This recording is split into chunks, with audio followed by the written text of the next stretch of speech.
All right, so we're in investigation 3.1. We're on page 65. I'm looking at a number 3, part D. It says a customer wants to buy a minivan. Her budget is $23,000. Okay, that's the most she can pay. The selling price plus 5% sales tax goes over the customer's budget. Remember, when you buy something, let's say something costs $1, but there's 10% tax on it. You're not just paying the dollar, which is 100% of what the item costs, you're also adding on a 10% tax. So you end up paying 110% of that item. So when this 5% sales tax was added on to the cost of the car, it went over the customer's budget. So this wants to know, what is the maximum selling price that the customer can afford? So let's look at this. Remember what I just said. When you buy something, you're paying for, let's say something costs $1, but then there's also 10% tax, right? So you're not only paying for that item which costs $1, that's 100% of its cost. You're also paying the 10% in tax on top of it. So in fact, you end up paying 110% of the cost of that item because you're paying sales tax on top of it.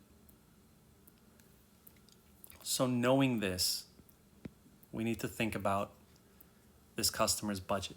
Well, the customer can only afford up to $23,000. So we need to know, if we take the cost of the car, which is 100%, and we're adding 5% sales tax, the customer needs to be able to pay 105% of that car. Okay? So this is the percentage that I'm going to use in my percent proportion. I'm actually solving for what is 105% of my selling price. Okay? So this 105% represents what they're going to leave paying, right? I have to pay for this 105% before I can go. Well, this 105% represents the $23,000 that she's willing to pay. But what's the amount before the tax? What is this 100%? This is what we really need to want to find out. What does this 100% represent in dollars? This is the selling price before the tax. This is the cost that she's willing to pay after tax. That's the most she can pay. So what is the cost of the car before tax? Well, now that I have this set up, I really just need to cross multiply. But what I'm actually going to do first is reduce this first fraction, 105 over 100, because it's going to make my numbers much easier. And I'm going to get 21 over 20 equals 23,000 over x. So when I do this, I'm going to cross multiply. I'm not going to show you the cross multiplication with circles like I usually do, just because it's going to get a little messy, because these numbers are a little larger.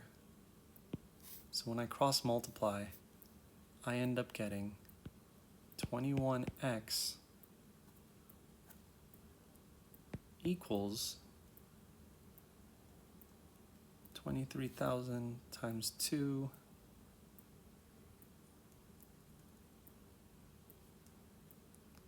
and then add a 0 gives me 460,000. Okay. Now I solve by dividing both sides by x, or by 21, sorry, to solve for x. And if I do this, after my long division, I end up getting x equals $21,904.76. It does go on a little bit further, but this is the monetary amount. Okay, so this is the maximum selling price. This is pre-tax. This is before the tax of 5% was added onto it. That's why we set it up this way. Okay, again, to explain this proportion, all percents are out of 100. This 105 came because we know that when we pay for the item, we're paying for the whole cost of the item plus 5% tax. So we end up paying 105% of the cost. We know that the maximum she can pay is $23,000, so she needs to be able to pay up to whatever you can sell it for plus the 5% would equal $23,000. Okay, so we need to figure out what the selling price is down here. That's what X is. What has a 5% tax that would give us a cost of $23,000 is what we're looking for.